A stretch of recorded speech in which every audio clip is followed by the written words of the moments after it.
Hello once again and welcome to New Day. As you can see from the smiles on our face, we have a slightly light-hearted topic. Well, it could be light-hearted depending on which way we decide to go. From the intro this morning, you should know by now that we're in our lifestyle segment. We're talking about best friends and their involvement in your relationship. First off, I have to let you know that this segment is brought to you by Lipton Tea, inspiration flowing from nature. But to help Nana Abba and myself discuss this issue in depth, as she usually does, we have author, therapist, commentator, and the sexy Michelle Hammond.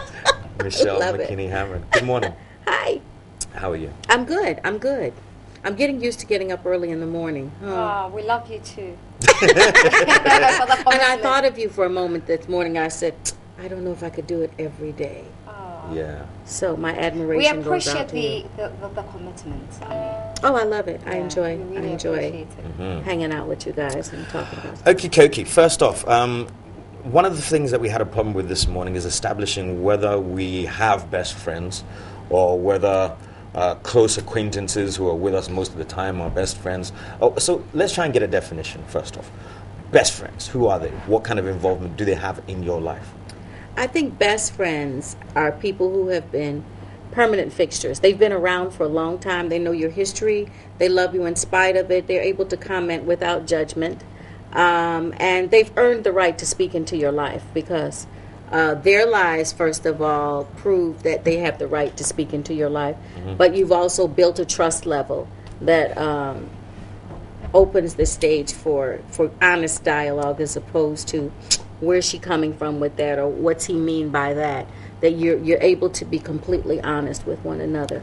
Is there a possibility of you considering somebody as a very close friend, but then them obviously having a different frame of mind, and like they? Oh, I think that happens a lot. In their head, you're their best buddy till death do you part, blood covenants, whatever they do. I'm not sure about that one. No, but I think that you gotta have a track record with very friends. Very close friends. Yeah.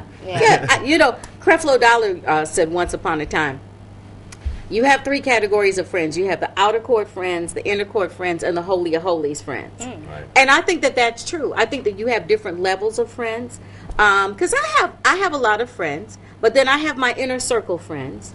I always say, well, Jesus had 12, and then he narrowed it down to 3. So that's kind of my formula, and then there's the one that had his head on his breast. So I really think that that's basically how it works, is that we have a crew of acquaintances, and we have close friends, and then we have the best friend, and then we have the one that knows everything about you, and that's like a sister as opposed to a friend in your mind, So I think that it takes time to evolve into that, and I don't know. The track record is really important. Okay. The track record. So how much influence should a best friend have on your relationship? Or how often should this best friend interfere in your relationship?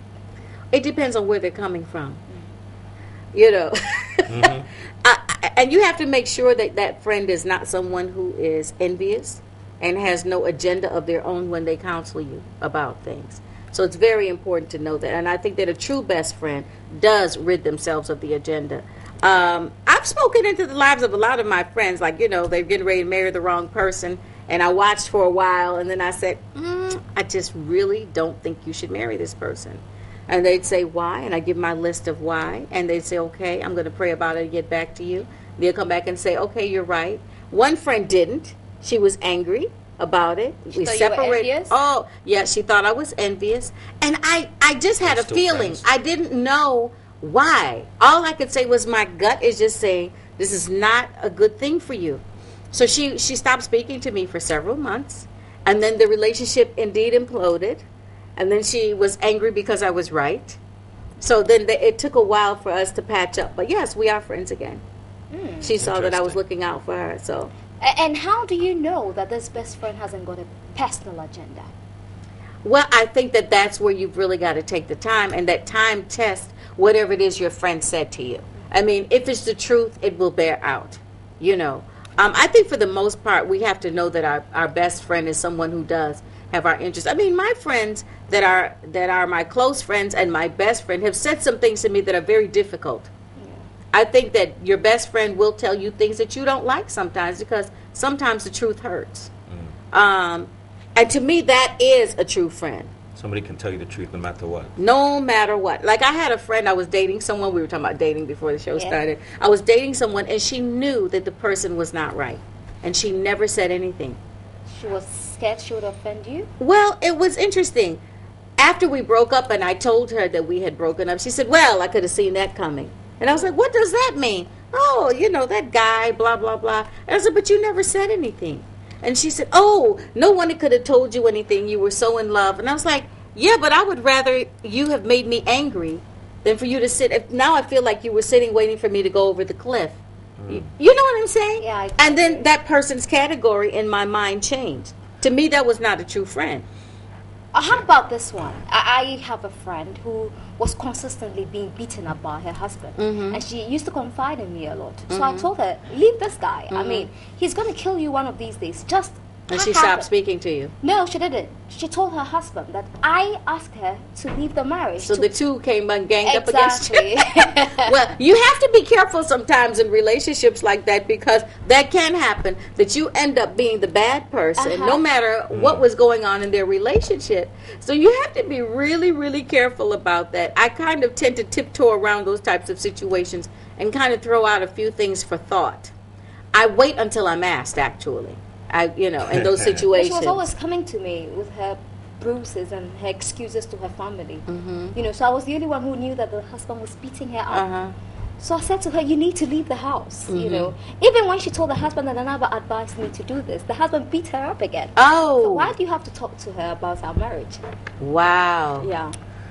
Okay, but you still told the truth, so I'm sorry. You could never apologize for that. When you have close friends, you have so-called best friend or a couple of so-called best friends, and their opinions vary. For instance, this one says leave him, this one says don't, stick around and see what happens. What point is it that you have to, or what point is it do you actually take the advice of your friends when it comes to your relationship? Because at the end of the day, you have the choice whether to take it or not, first off. And secondly, when you have conflicting opinions about your personal relationship, which direction would you veer in? I would veer in the direction of the person who is successful in the area that you're being advised about. Good point. How about that? If the other person has tacky relationships and they're telling you, it's kind of hard to receive that information. Right. But if you see that this person has a working relationship and has a history of their relationships working well, that would be the person I would go with. The soundness of their own lives and the soundness of the counsel that they've given you before. Okay. At what point do you rely on your best friend? I think that you rely on your best friend always, and you should not replace your best friend when someone comes into your life, because sometimes we do that. We get caught up in the relationship and we don't have time for friends anymore. And I think that the balance that we have to have is that our friends remain a part of the equation, because when you're in a relationship and you have no support system, that's usually when you get abused, and that's when you get taken advantage of, because that person knows they've isolated you and they can now treat you any kind of way. So it's good to have a support system of best friends and family that are constantly aware of what's going on in your life and speak into it regularly. It keeps you balanced too, so that if you're missing something in the relationship that you should be taking a look at. I mean, you've got to rely on your friends to raise those questions that you don't raise when you're excited about having a relationship. Interesting. I don't have a best friend. No? No. Why? That's what I was about to ask. I mean, because if you said about a support system, some people are very, I wouldn't say reclusive, but some people are isolated. They have few friends which they keep at arm's length, maybe because they've been hurt in the past or whatever the case is. And at that point in time, I mean, if you don't have somebody who's that close to you, do you still let outside acquaintances get involved in your relationship? I think you have to be very careful about that. And I know in Ghana we talk a lot about, being very careful and trusting people. And I find that since I've been living in Ghana that people are much more inhibited in their relationships than when I lived in the States. People in the States are much more overt about their emotions and spewing everything out. Dirt underground. Exactly. And here we tend to be a little more secretive and keep things in. And not communicate as well as we should. But I think that that's where a lot of mayhem ends up happening. It's in those little isolated dark pockets that a lot gets left to assumption, and we usually assume the wrong thing. My mom always used to say, the word assume makes an ass out of you and me when you break the word apart. But so I think that it is important for you to have someone. You have to be friendly in order to have friends. And it takes time to build good friendships. And you don't trust someone immediately, but you build a trust level by carefully sharing things to see where and how that information is treated. Okay. Let's rewind slightly before the relationship actually starts. You can be sitting down with a very close friend or best friend, and you meet someone, and your first impression is like, ooh. But your friend's impression is completely different. Now, at that point in time, you have the opportunity to pursue or not.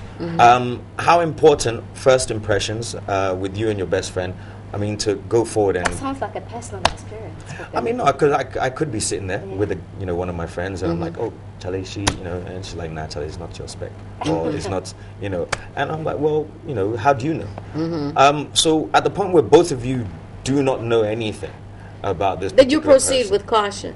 I always keep things that people tell me in the back of my mind as I'm dealing with a situation, and I watch and wait. And then be honest with yourself about what gets exposed. Because sometimes, here's where friends get in trouble when they share information, even if the information is true. There's this thing called pride and stubbornness that enters. Like, say I say to you, Nana, this guy that you're seeing, he's off. He's not right. Then in her mind, there's the knee-jerk reaction that now she wants to prove Michelle wrong. So she digs in her heels, and against all instincts, even as you see, and you know deep in your soul of souls that this thing is not right, just because you don't want your friend to be right, you proceed forward. That has been detrimental for a lot of people. That happens quite often. Yes, it does. Yeah, and the best friends will run away with their best friend's husbands. That's terrible. That's not a friend. You can't. But for a long time, you talk about trust. This is somebody you've probably known for 10 years as your best friend. And from all records, this person has been there for you. And then you're betrayed that way. Well, he's also been there for your partner. But the partner is not her best friend. And now he's going to be there permanently. Well, here's the thing. When you're dealing with a marriage or a close relationship like that, and this person is your friend, a best friend sets the right boundaries for your relationship as well as their relationship. Yes, okay, you're married now. Your best friend has always been there. Yes, she should be friends with your husband, but not intimate friends with your husband. Does that make sense? Yeah. I mean, I have women friends in my life who have husbands. I'm polite to them, but I'm not calling them and having intimate conversations. If I have a conversation with them, I'm going to tell the wife, I need some brotherly advice from your husband. I'm going to talk to him about this, that. I mean, I'm going to be fully So don't just get up and call your best friend's husband or boyfriend. No, never. She should be in the know. Oh, she should definitely be in the know. Why should he even have that number? Well, for emergency. No. I mean, like, Imagine. Well, now everybody has cell phones. So, I mean, okay, like my girlfriend wanted her husband to advise me on something, so she gave me his cell phone number. Okay. But anytime that I talk to her husband, I let her know I am talking to your husband about this. And usually other than that, the most interaction I have is if I can't find her and I call to say, I'm looking for her. Where's your wife? And then he'll say, I will let her know that you call. So it's a totally open thing. Now, I had a situation where a friend of mine, and I did not know her husband was a philanderer, but that word just kills me. Philanderer. A philanderer. Yeah. But he was very protective of me, and he was like my big brother and this and that, so he was always calling and checking on me, and I thought it was rather nice. I didn't really think anything of it. And then Valentine's Day, he sent me this lovely huge heart-shaped cookie, blah blah blah. So I just mentioned it to his wife. Oh, your husband was so sweet. He sent me, because I thought, he was a big businessman, so I thought maybe he just had his secretary have a list of people and he sent them out to everybody. So I didn't know. So I said something about, he's so sweet, he sent me blah blah blah. I never heard from him again after that. So I think she must have really raked him over the coals. She probably got nothing. Oh, no, she got stuff. He was always giving her fabulous stuff. I mean, they seemed to have this great relationship, which was why I didn't know he was a philanderer. Maybe the card was bigger than hers. Probably. You gave too much info. I don't know. But I just say it should be openly accountable, and not that much time should be spent with someone's spouse. Okay, let's come back to the best friend issue. I know two people who used to be very good friends. At some point, they called themselves best friends, actually. And the other one was always telling, the other friend a lot of things about her. Oh, this person got me this person got me that. But the other one was never giving. Oh, that's a beware sign. That's a beware sign. Because if one person is sharing all their information and the other person is not, there's a reason for that. The person was sharing the information because she was a show-off. Yeah, but if you have a friend who sharing because they're not comfortable. Well, no, I mean, I don't talk about everything with most of my friends. I mean, but your best friend? There's certain things I wouldn't tell them. I mean, if it's something I'm doing in my house about myself, something that really doesn't concern them, it'll probably just pass by. But see, men are different from women. And we've had this discussion. Because a friend of mine was saying... I think I'm more like a man. Sometimes we can be. Yeah. Because I think that men are very competitive. And they don't feel the safety factor of... That's true. Well, they don't feel the safety factor of sharing intimate information with other male friends because they're in this kind of semi-conscious state of competition all the time. Unless those guys have really walked together for a long time, then they'll know a lot about each other. But women are natural-born nurturers, so they have a tendency to share all the information and then culminate, their conclusions and then make a decision. Whereas as men don't rationalize the same way. So we have to be cognizant of the sexual differences between us, the inclinations of how we share information. But a woman can have a man as her best friend. Oh, yes, I have a male best friend. I think you should have both. How many best friends do you have, Michelle? 2. One man, one life as a woman. Because women think differently. And usually, most of the time, if I go to my girlfriend and I tell her something, and then I run the same thing past my male friend, he dissects it completely different and gives me different advice. Especially if it's about men. It's as critical. It is critical. To talk to men about men. Yes, you have to have a male friend to have input into your male relationship. Well, it makes sense. Sandra is nodding. I think she knows. You have to ask somebody who knows something about the topic. Yeah, just like I think that men need women friends because they totally don't know anything about women. Okay, now here's a good one then. I have a lot of female friends. Okay. Oh, several. I'm talking like really I'm sure you do. I can tell that about him. He does. Girly friends. I'm sure. He does. Close girly friends who I consider like my sisters and you know what I mean? And we talk. And one of the major things that they tell me is that whenever there's a girl who's comes around me, they're the first person they're like, no, don't do it. Just don't. And I always wonder why. Because women know women. Period. Women know women. We can read you like a newspaper. So they know what's coming my way. They know what's coming your way. So you should listen. Thank you very much, all of you. Now, the other thing, though, is that, but Benny, here's the one caveat. Thank you very much. Here's the one caveat. Because I have like 3 male friends that I talk to a lot. And one is my best friend. But the other ones are close to me, too. But I know that 2 of them like me. And so, their information is always very critical.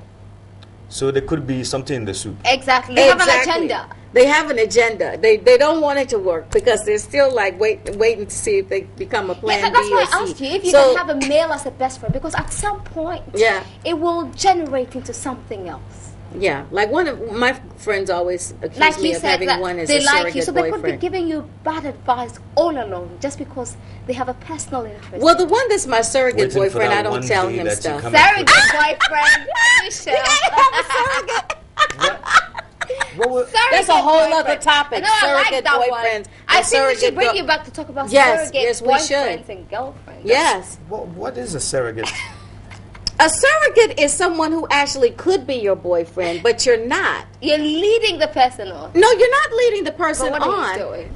He has all the benefits of a boyfriend. It. No. Without being the boyfriend. No, you can't have all the benefits. I'm asking because surrogates, what's the surrogacy about?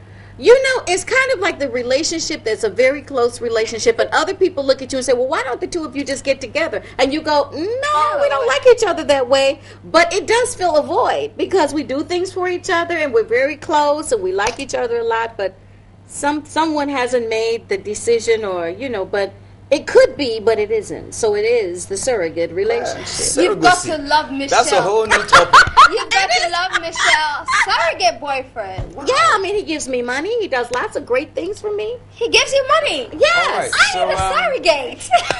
You know, I mean, he lets me use his car, and if I use the car, then he's put money in the glove compartment for me. He buys me things. I want that kind of friendship. But that's it. We have no intimacy, All right. no Well, nothing. on that note, I hope I'm not ever a surrogate boyfriend. You probably I'm are sure you are somebody's surrogate. You're somebody's surrogate. You know what it is? And I know the person. They fill an emotional void without really fulfilling the role. I How about know that? the surrogate girl. You see, everyone has one actually.